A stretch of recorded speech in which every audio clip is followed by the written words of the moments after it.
Hello, Matthew. What are you doing here so late? I came to get the books. I want to study our accounts. Well, we've been doing very well lately. Over 200 paid admissions today. Do you call that good Saturday business?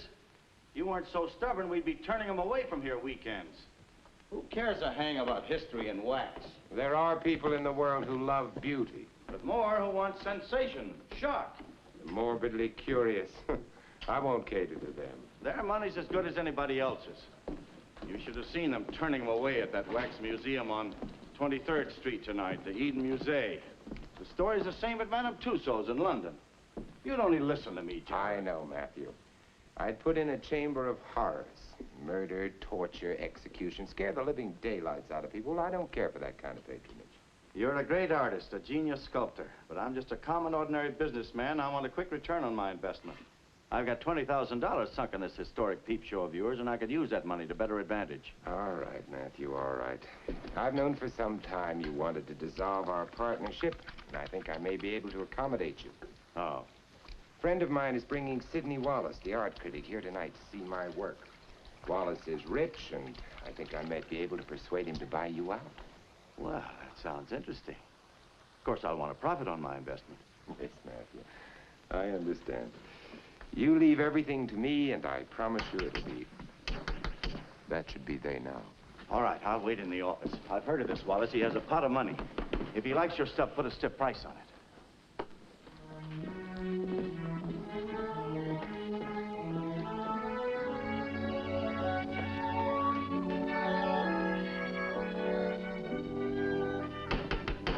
Does Jarrod live in the building? Yes, he has a room upstairs. You'll like him, Sidney. He speaks your language. Please come in. I'm happy to see you, Bruce. It was such a bad night, I was afraid you couldn't get here. You were delayed. Mr. Wallace had a meeting in Manhattan Galleries. My friend Sidney Wallace, Professor Jarrod. It's a great pleasure. For me also, Professor.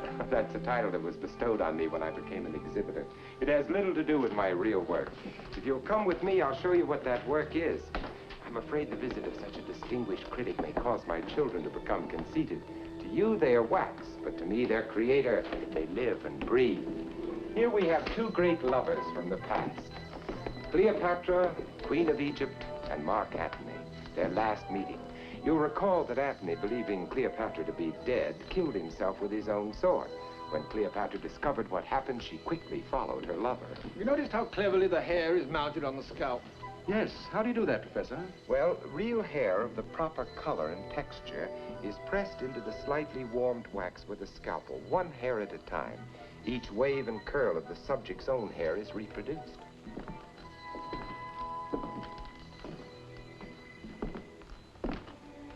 Here's President Lincoln and his assassin, John Wilkes Booth, one of my few concessions to the macabre. That's the best figure of Booth I've ever seen. You could almost expect him to speak. I wonder what he'd say after all these years. I'm sure he'd rant a bit. Even after he shot Lincoln and jumped from the president's box onto the stage, he couldn't resist turning to the audience and taking a bow. I found him a very stubborn person. Stubborn? Unbelievably. For days I argued with this fellow before I could get him to pose the way I wanted him to. You mean he'd talk back to you? Of course. It's not easy to shut an actor's mouth. These groups are like dimensional paintings of the old masters. This is not only a great show, it's an art exhibit. That's what I told you. Here we have Joan of Arc, a favorite subject of mine. I can understand that. It's beautifully done. Thank you. I've done her over a dozen times, haven't I, my dear? And still she doesn't complain. What was wrong with her? There are no authentic portraits of Joan available, so sculptors and painters have to work from models. I've never found the right one, but I will one of these days. You know, it's a shame to race through such an exhibit. One should have time to really study these figures. You're very kind. My creations have some merit, I suspect. But in bringing back to life the lovely Marie Antoinette, I feel I've done my best work. Oh, I've never seen anything so exquisite. People say they can see my Marie Antoinette breathe, that her breast rises and falls. Look at her eyes. They follow you wherever you go. She's very real to me. You know her eyes do follow you. And they're made of glass, more's the pity. The exact size and color of the original.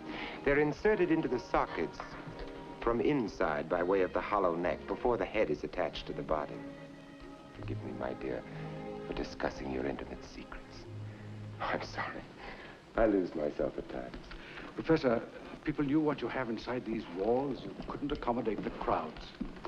What you need here is exploitation, more advertising. That's exactly what I've been telling him. Oh, my partner wouldn't agree. He's not happy here. He wants to invest in something else. Mr. Wallace, would you care to become a partner in this venture? Would you buy him out? You know, I might take you up on that offer. My lawyers approve and the price is right. With your support, I could do wonders. I'd make any sacrifice. Unfortunately, I'm leaving this weekend for Egypt. I'm financing some excavations there. However, I'll be back in 3 months, then I'll be glad to discuss the deal. You make me very happy. You intrigue me, Professor. I believe we'd get along together. Good night, my friend. Good night. And I'm grateful to you, Bruce. That's all right. Thank you both for your visit and your encouragement. I'll probably see you in 3 months. Good night. Good night. Good night.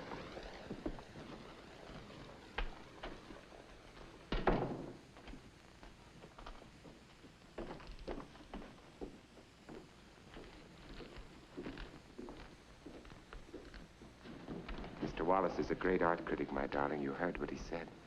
Does it make you happy? Of course you'd say that, but I don't care about success. The world will acknowledge your beauty. And you, my friends, Cleopatra, Mark Antony, Lincoln, Joan of Arc, all of you, how would it suit you to be famous again? I know it will please you, you conceited devil. It was like you to get yourself shot down in a burning barn. Couldn't do it without a spotlight, could you? Do you really hear what they say, Jarrod? Of course. A man has to be a little nuts to be a good showman. The sooner I'm out of it, the better. You'll be out soon, Matthew. Mr. Wallace returns from Egypt in 3 months. He'll be ready to talk business then. I heard him. That's no good for me. But surely you don't I have a expect me chance to buy in on something that'll pay off in a big way, and 3 months is too late. Besides, what guarantee do I have that he won't go cold on the deal? Sorry, Matthew. It's the best I could do. Well, I can do better. How would you like to split $25,000 with me? Did you call me crazy? You ever thought of what would happen if we had a fire here? In the cellar, there's 6 barrels of wax. Wax has a paraffin base. It's highly inflammable. This whole place would go up like a paint factory. Burn? Burn all my people? Do you think I'm a murderer? Oh, stop dreaming, will you? These dummies are insured for $25,000. That's $12,500 for each of us. You wouldn't need Wallace. You'd have enough to begin again. No, I'd rather die myself than see my friends destroyed. I won't let you do it, and I'll kill you if you try. Don't be stupid. All you have to do is to strike a match, and the thing is done.